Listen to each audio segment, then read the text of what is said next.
Chris, how was your pee break? My pee break. They might flash you undetected. Random, baby. Yeah. Well, thanks for having me. Quite an intro. Let's address the elephant in the room. That's not the elephant in the room. There's no elephant. Nobody cares. I too am a thought criminal. Good. Well, I like you already. Does this look like a girl who's joking around? No. Around? But how much do you actually understand money? Especially the new wave. Beauty or intelligence? When you unleash both, it is men's kryptonite. Welcome to Talk to Me, Taylor. Hi, everybody. Every now and then, I don't know why I'm trying to do a weird ASMR thing, but you know what? Learn to like it. Maybe because I actually am taking you on a magic carpet ride. Like we're going, like just call me Aladdin, with tits, like the Aladdin Jasmine hybrid, because we're going to go on a journey tonight that the magic carpet could never. This is the magic carpet that is the Talk to Me Taylor YouTube archival catalog. And every now and then I'll revisit said catalog. And it's really interesting to look at what things are still unresolved from topics that I would explore, way back when I was a wee child, 7, 8 years ago with the likes of Hollywood, everything from censorship. I know, even back then, gender, the theys, the thems, the penis tucking people, politics, all of it, gender dynamics and the digital age and technology, all these topics. And like I said, it's interesting to see, especially the ones like I'm going to play today. I'm bringing one out of the archive to play today because I watched it going, wow. When I look back at this, it's like one of those things where everything's changed, yet remain the same. And this specific interview, especially, guys, you're going to see how relevant to things going on right now. This interview is around a coming of age movie, specifically around girls. It was 4 years ago, and it was almost a modern retelling. I even described it then akin to like a Now and Then, if you guys remember that movie, iconic, right, with Christina Ricci, etc. And really tapping into, again, how things are so different now for young people and young girls and adolescents navigating, right, in the digital age and all this. So I thought this touched on so many things at the intersection of media, social media, women and identity, and how the rules are always changing. And, again, internet culture and coming up in said culture now, right? And how these kids' brains need to be studied because they are already so much more complicated than ours were. Like my biggest concern at that age was signing into AOL with the dial-up, like praying that my parents weren't tying up the phone line. And I as shopper girl with a U as the I in girl, could just talk to my crush that day. Like now these kids are on a whole other planet. Okay. They are doing like lip filler. They are like getting BBL. I don't even know. Okay. It's a whole other thing, but, God, so much now when it comes to, it's crazy. Cause again, it's like one of those things that just reinvents itself and shapeshifts through time. But like mean girl culture, we thought the peak was Tina Fey, Regina George-esque. Nah, bitch. Like, not only is it, I can't even imagine how I barely made it alive through my middle school, high school years. Like, how I gotta give it up to the girls now. Like, how they rough it with the online bullying. I don't even know how they hang. So kudos to them, like the unsung heroes. But we're seeing it even a resurgence now with so many topics as grown ass women. Okay. And even the idea of, when I talk about identity, so yes, like again, those informative years, coming of age, women on women, dissecting and policing, which again is like the tale as old as time. But even again, how the rules are changing when it comes to purpose as a woman, pregnancy, like it's all changing, right? So the interview I'm referring to was from 4 years ago, and it was for the movie Summering. And this interview was a junket with Lake Bell and Sarah Cooper, who are big actors. Lake Bell actually came to mind too. Another reason why that this is current all over again, sort of. It's sort of like 7 degrees, but not really in Taylor's mind of the internet. But Nancy Myers, who I'm obsessed with, is like coming out of retirement like it is Jesus on Easter of Hollywood resurrecting. Thank God. My favorite movie maker of all time. And so like Belle has been in a couple of Nancy Myers movies. But we talked about a couple of things. Oh, before I get into this, I'm reading my notes too. So before I'm reading this, because by the way, this is pre-recorded, just I don't know, 2 days. My math is mathing before it airs, but I will surely be live in the comments, bitch. You know that. Like I'm gonna have FOMO from my own party. I don't think so. But I also thought, again, the cherry on top is that it is Mother's Day weekend. So do you speak to your mother with that mouth? Like pay respect to where respect is due. But no, I thought with all of this, right, to title and but all that to say, yes, I decided to pop down to Florida to surprise my mom for Mother's Day, and that's why I'm not currently home in studio. But no, I just had to read you these because as I was prepping for this, it cracked me up, and it just kind of goes to show, like, while I'm such an advocate for AI, you guys know that, how it just gets the humanity so wrong. And it actually kind of ties into this, right? Because when I say, especially with this interview, we're talking about like kids navigating, again, this was 4 years ago with online and how different it was from when we grew up and even when they grew up, because these women are older than I am. But you think about when I say everything's like the same yet different, like AI wasn't even like a flicker in our little eyes yet. And now look at it, right? So, like, how the humanity will remain, people. But here's why. Because I was running this through ChatGPT prior, just going, spitballing with the ChatGPT Taylor. And this is where like AI just misses the mark so much. And it makes me think, like, who programmed this? Okay. But for this episode, here are the ideas that it had, by the way, for titles. Okay. Motherhood, Mean Girls, and the Rules We Can't Win. Okay. Like literally, it is the brainchild of every mad non-armpit shaving feminist that this side of the Mississippi ever saw. Like you guys know, this couldn't be further from my MO. Like the victimization is just really coming in hot here. Here's another one. You can be smart, you can be hot, but is it ever enough? It's never enough. Like, dry the tears, Sally. No, because we talk about that. That's actually something that's really fascinating in this interview. Tits out, brain out. I talk about it with them, and at that time, it was like I was just embarking on my tits out, brain out journey. So I'm gonna reflect on that now too. Again, everything the same. I feel like I am like fucking up this expression.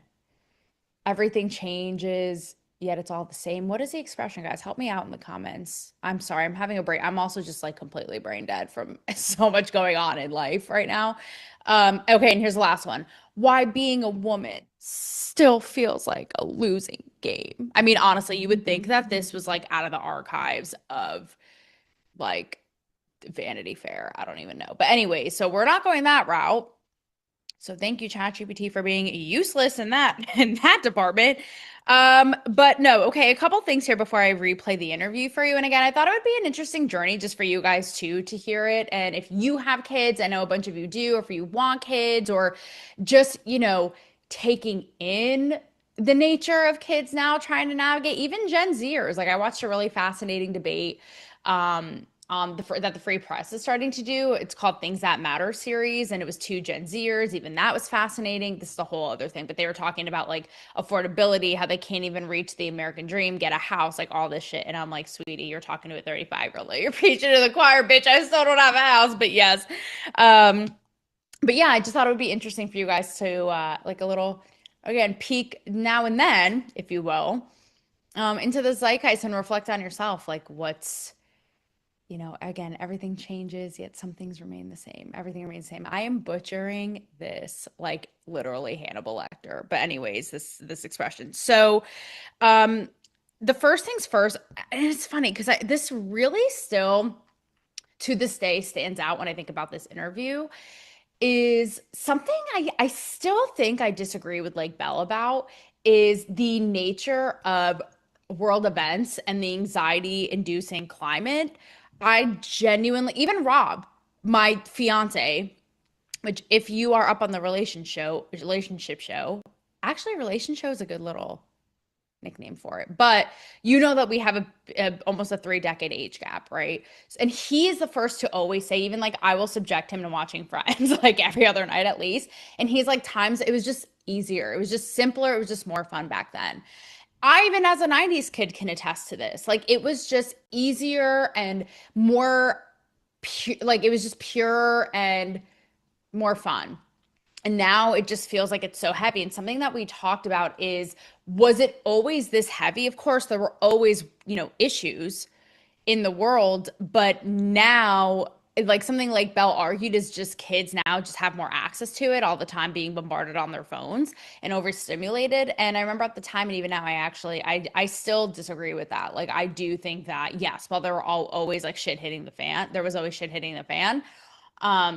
We can all agree, right? Like everybody in the class, that this is just the most toxic, like I said, anxiety and depression inducing time. The withdrawal, the isolation, the people feeling disconnected, all of it.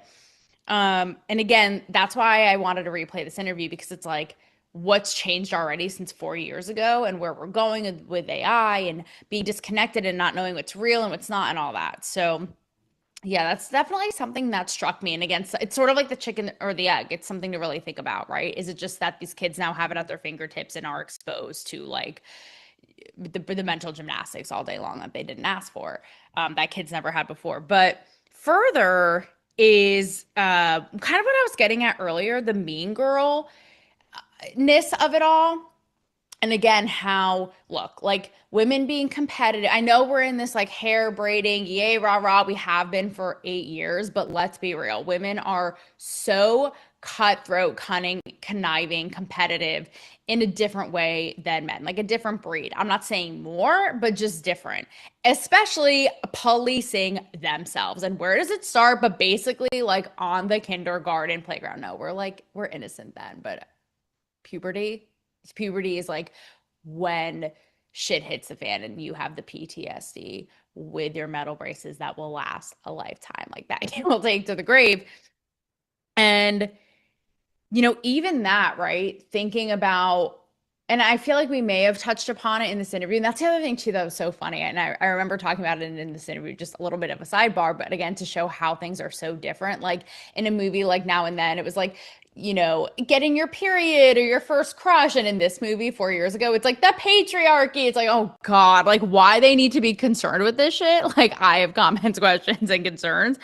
But yes, the idea of, mean girl culture and nature just shape shifting through the years. Like what was once Becky, putting her head in a toilet in 7th grade is now, what do you know, as grown adults, not only online, think about it, like grown ass women policing each other's. Why are you posting so sexy? You're a celebrity, you're old, blah, blah, blah, blah, blah. But even think about people of notoriety, the Alex versus Alex drama, that whole thing, which I wasn't petty, but was thoroughly entertained and thought it was absolutely fascinating for a multitude of reasons, which I explored on the show, but I commented on it nonetheless. Even the Erica Kirk stuff. And those of you guys who follow know, I am the way that people are bullying her and pick her apart, I think is so heartless and evil. I truly think, like, everyone wants to throw this word around now, like satanic.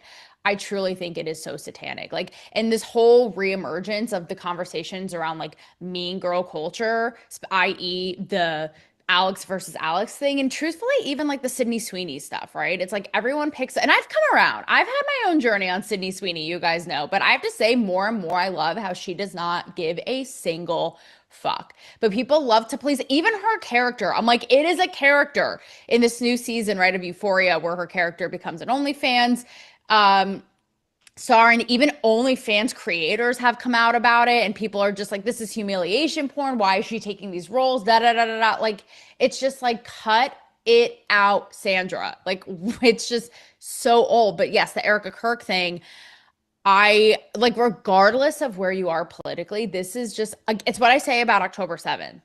It's like, this is baseline empathy and compassion and humanity. This woman who lost her husband on the world stage in the most violent, dehumanizing, horrifying way with two little ones. Like, there is no compassion. The memes I've seen about her, people like picking her apart. I think that, like, you guys all want to talk about mean girl culture. There it is personified. I think that it is sick, and I think it is completely heartless and disgusting. Like, it's true. And I see the people I know or I follow who likes that. I'm there. I'm creeping.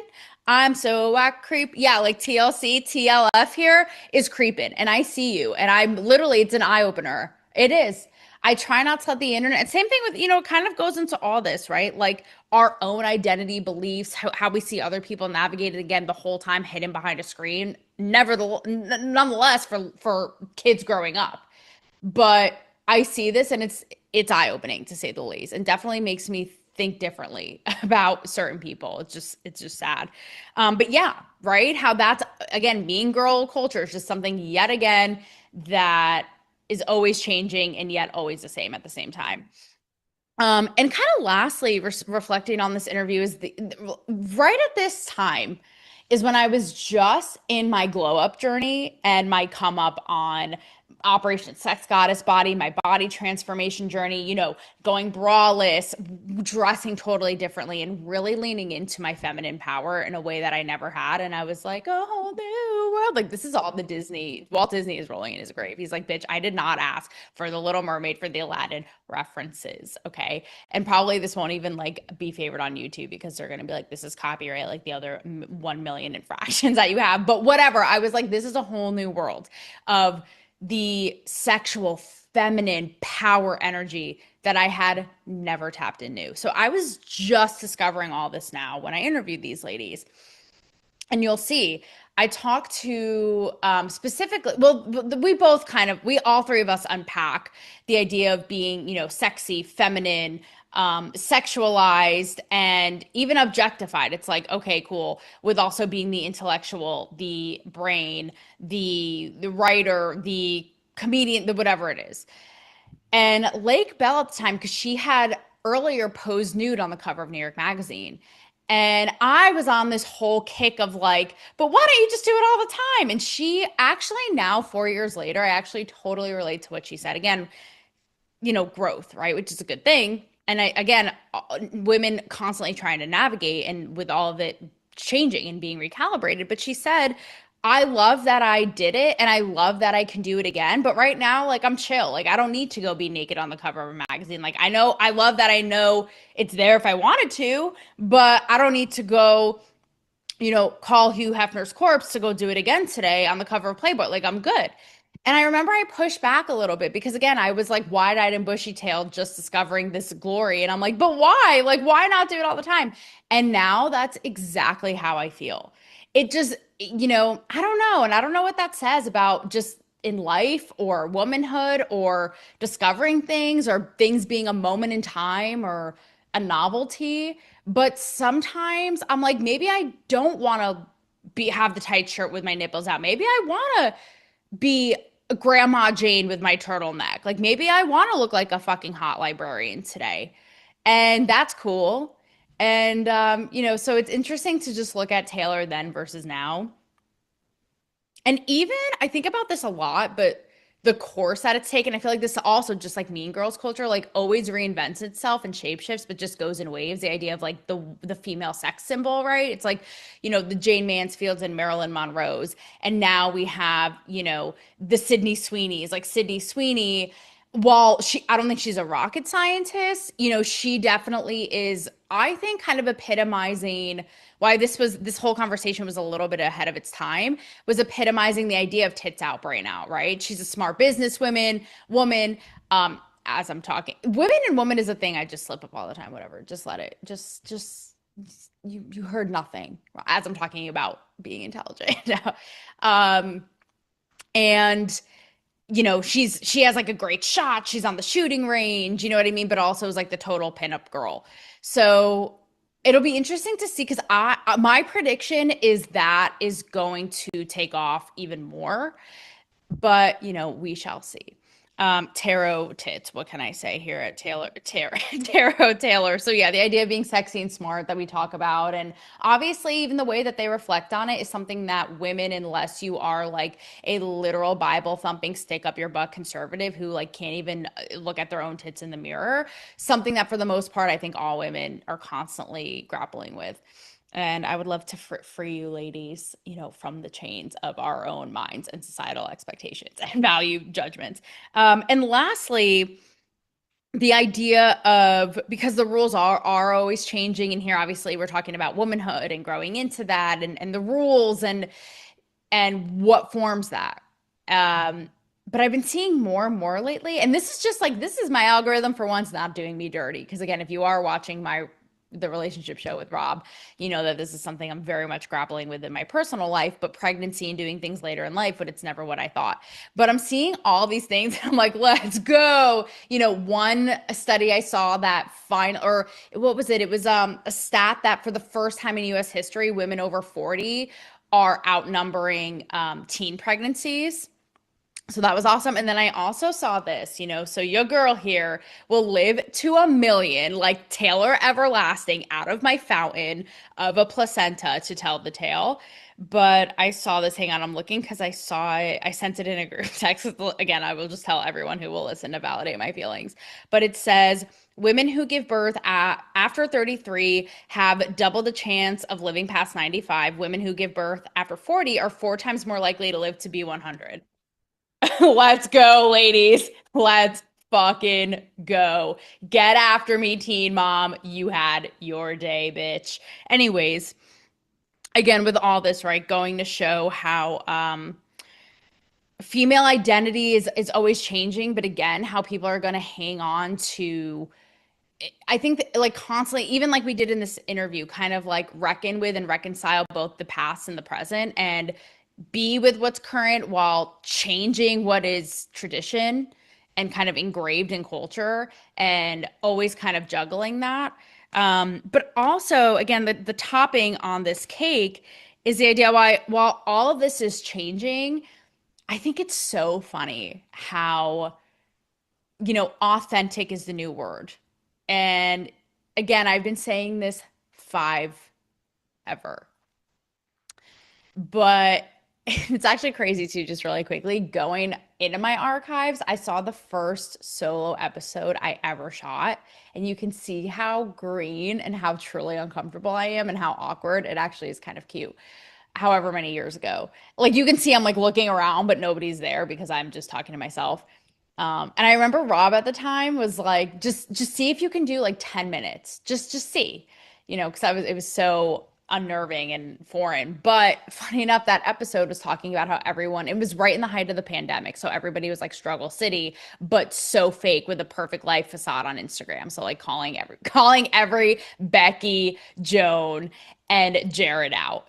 About how everybody was like still trying to, look like they had perfect lives and everything was so fake on Instagram. So, now I see it everywhere. It's like the wave of authenticity, and even like nothing can actually be authentic or pure, because I feel like even that is packaged and marketed for some kind of algorithm. Like that's some witch concocted over at Meta. It's wild.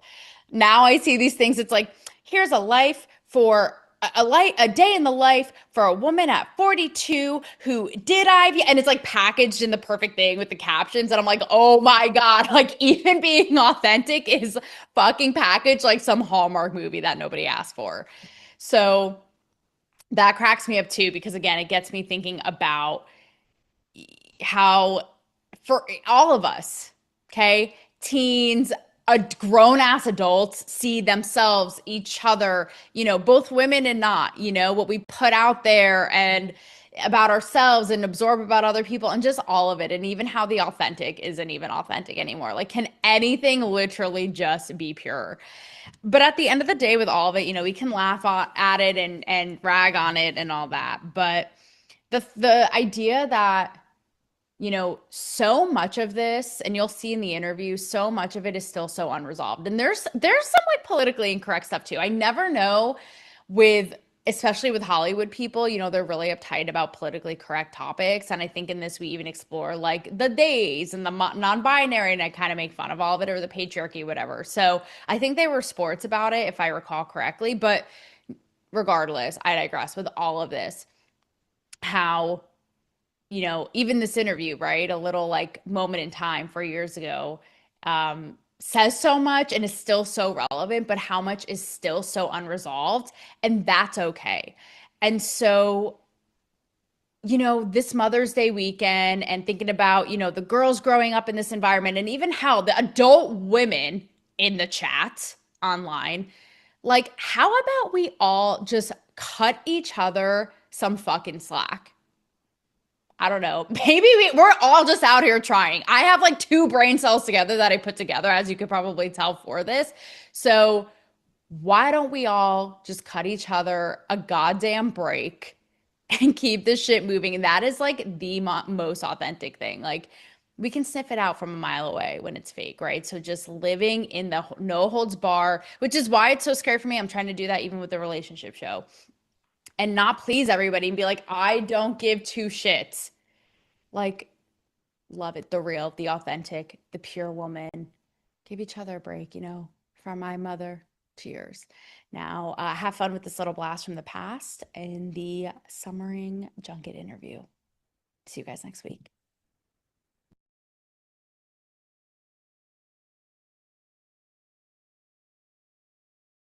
The kids are all right. Well, are they? I don't know. We are going to find out because we are with the lovely ladies of the Sundance film Summering. That is right. It is a new coming of age, kind of like, I thought it was going to be like a Now and Then, but a little bit darker, almost like a young woman version of a Stand By Me. So without further ado, Miss Lake Bell, Miss Sarah Cooper. Hello, ladies. Hello.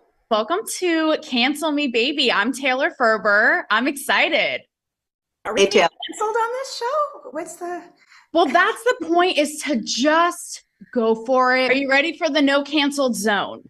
I mean, I'm not ready. Oh, Sarah is very concerned. I'm scared. No. Like, I feel like you have this, like, with the taps, it's like, it's already a vibe. So Sarah, in no time, here we go. Let's dive right in. So first of all, okay, this film is a little bit darker. Again, I was expecting a Now and Then. We deal with heavy themes, but isn't that adolescence today? Think about what these kids are dealing with, right? We have things that we didn't deal with. Okay, violence. We have these unattainable IG beauty standards, right? In schools. Okay, we have all of the clash of gender ideology, all of this. I want kids. I always say, I empathize so much because they have to deal with so much heavy things we didn't. Now, what concerns you ladies? Like, I know you have young kids. What concerns you most that they have to deal with right now? I mean, here's what I'll say, just to kind of address what you just said, which is, I think it's not that there's even been, the main issue is exposure, right? It's like, we just have so much access. These young kids have so much access to hearing about the atrocities of what are going on in the world and at all, here on our own turf. But there were injustices occurring all the time through our childhood. We just didn't have Instagram and in Twitter and all these ways to find out about them. But I think that, you know, humans are humans, right? Like, I think that it's just about how we're ingesting and how we're, you know, how unfortunate we are to be this informed and yet fortunate so that we can address injustices. So it's like this weird double-edged sword.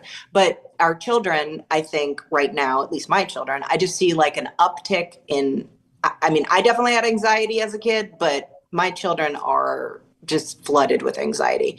And the film actually kind of, Summering has tons of notes of this fear and anxiety within the thematics of the film, right? So it's like, it's this symbol and this kind of life raft that you're following in the narrative of their, really what they're sitting on is the fear and anxiety of taking on a new chapter in their life, you know? And that is just relatable on every level for young folks right now. Yes.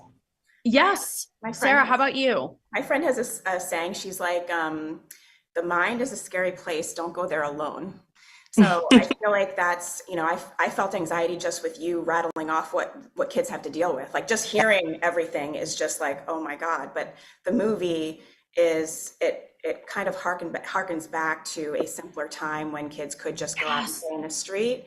And have these communal experiences. Everyone is on their phone. They're having their own experience. There's like between 10 kids, there's 10 different experiences. And so how can we feel connected when everybody's in their own little world? We're not listening to the same songs. We're not watching the same shows. That's why I'm so excited that this is going to be in theaters so people can actually experience this with their families, with their friends, and have that experience, because I feel like that's kind of the message of the film. There's anxiety, there's all of these things we're dealing with, and the answer to that is community and connection and knowing that you're not alone and that we're all kind of going through this together.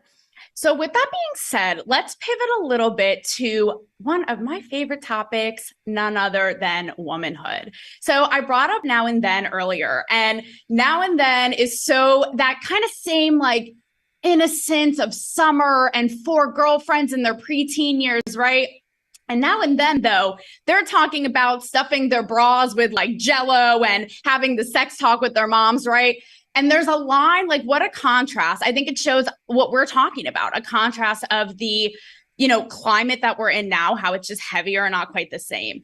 There's a line, though, in this movie that kind of made me laugh. And now I'm not knocking it. I'm just asking you genuinely. The girls are talking about how one of them has to go to a private school and wear a skirt. And she is bummed. She's like, it is so patriarchal. I just like shorts. And at first it made me laugh because I'm like, what preteen is like describing things as patriarchal? Like maybe that's just the world we're in, right?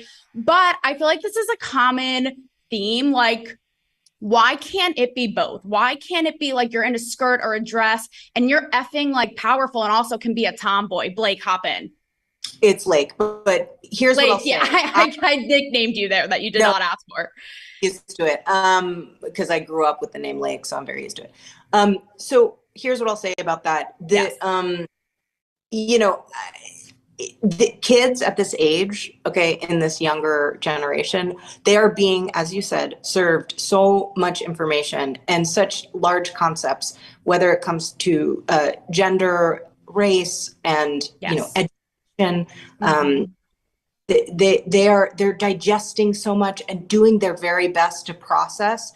And so I think it's very believable that a little girl would say that, because I have a little girl and a little boy, and my daughter, has a little otter stuffy, and I was like, oh, he's so cute. And she said, no, it's a they.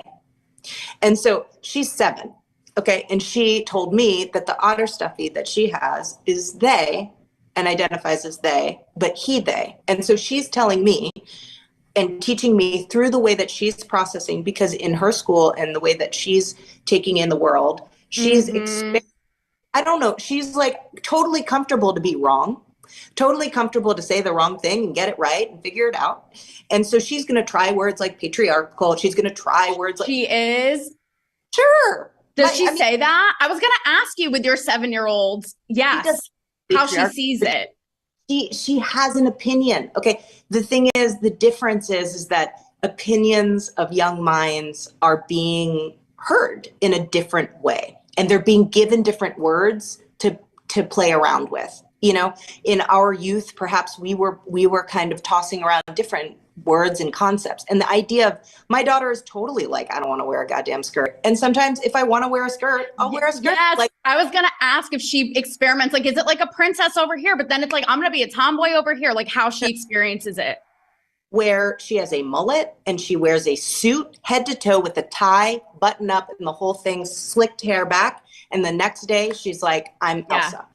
I love that. I am Elsa. Hear me roar. Let it both. freeze. What's the song? Let it go. Let it go. Let it go. Yeah. So the idea is like, I just feel like there is something very real about kids feeling comfortable enough they're being thrown a lot of stuff, and they're going to experiment with using big words, and and big concepts, not just even big words, but big concepts. Sarah, how about again, it's also, what does it say about the time we're in, right? How different from when we grew up. Sarah, how about you? Like when you grew up, what you were drawn to and how you see differences now, with these young girls? I have, I don't have kids, but I have a friend. Actually, it was just my stylist, and she says her sister was like, her daughter started using the word vagina, and so she called her, and she was just like, "Did you teach her vagina? Did you?" And my friend was like, "No, no." But it's interesting how parents have this issue now, where it's like kids are learning things, and they're not sure where they're getting them from. They're because there's so many places they can be getting them from, and so it's like tracing that information. Whereas like when I was a kid, I don't know. I read a lot of, Sweet Valley Twins and the Babysitters Club, and that was all I was doing. And Sarah, you were still a boss bitch, I am sure. I was a straight case in point. I was a teacher's pet. No one liked me. That's she's like, actually, I was an overachiever. Let's not get it twisted. Actually, I wore a shirt that said, it was a Bart Simpson shirt that said, I hate overachievers or something like that. And they made me turn it inside out because they thought it would affect the kids and make them less motivated. So, well, he on people. Yeah. What? Bart had that kind of effect on people. I mean, it's like you see that and you go, that's how I'm going to live my life. Right. Yeah. Yes. They couldn't take the heat. Now, going off of this, I am very passionate about the idea of women having power in both femininity and beauty and intelligence. I'm absolutely against it. I know, what a controversial take, right? We tried. Let's move on. It didn't work. So what can you do? Yes. So I actually spearheaded a Playboy feature about this where myself and 5 other journalists posed and we wrote essays, very, powerful essays on free expression. What else encapsulates this but Pam and Tommy, which I covered extensively on my show for this very reason, and congratulations on the Emmy noms. But it was so refreshing, and it's what we're talking about, right? Seeing somebody like her, a sex icon, gorgeous, beautiful, feminine, but also resilient, a survivor, strong, not a victim. However, it's like I was saying earlier, I often feel like the narrative is it's one or the other. It's beauty or intelligence. Do you feel that we have to box one or the other away?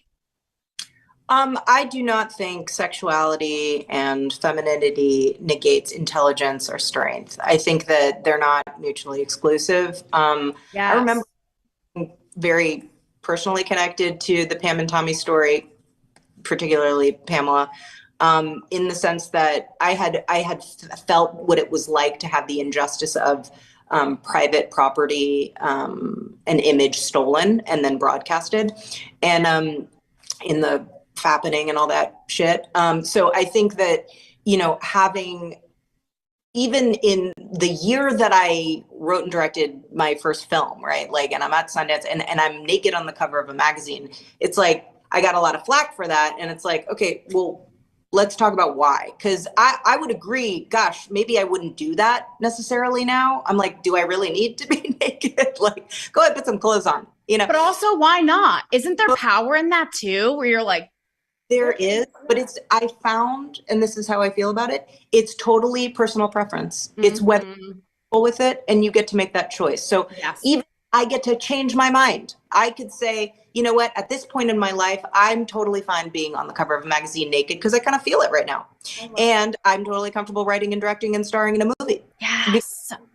Now, in the same breath, if I decide that at this juncture, I don't feel like being on a cover of a magazine naked, goddamn choice, I'm like, give me some YSL and we'll make it hot. You know what I'm saying? But like, my choice. So I agree with you in that they're not mutually exclusive. I think that Pamela, in her story and the way we did, wanted to kind of express it is that she is a powerful, beautiful, strong woman who got acutely exposed and taken advantage of a system that was just broken. I mean, just at the heat and the height of exploitation. It it was like ripe, and the tipping point of when all of that technology just unfurled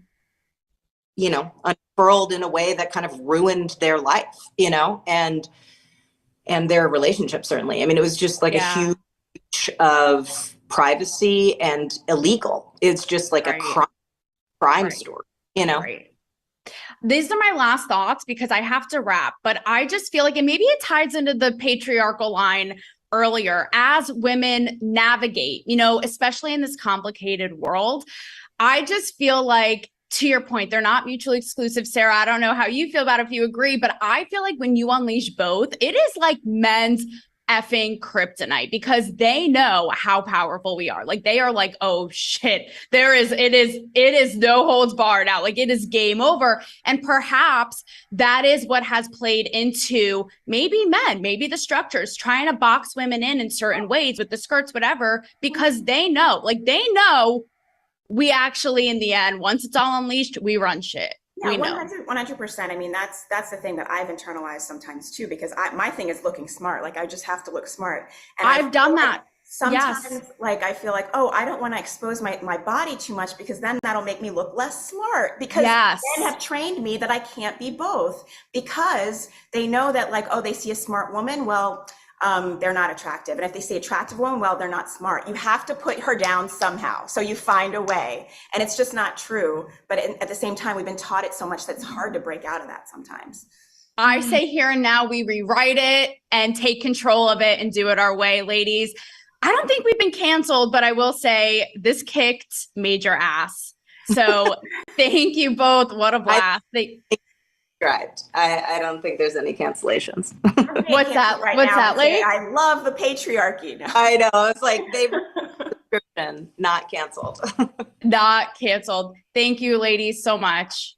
Thanks, guys. Chris, how was your pee break? My pee break. It might flash you on TikTok. Random baby. Yeah. Thanks for having me. Quite an intro. Let's address the elephant in the room. That's not the elephant in the room. There's no elephant. Nobody cares. And I too am a thought criminal. Good. Well, I like you already. Does this look like a girl who's joking around? No. Messing around? But how much do you actually understand money, especially the new wave? Beauty or intelligence? When you unleash both, it is men's kryptonite. Welcome to Talk to Me, Taylor.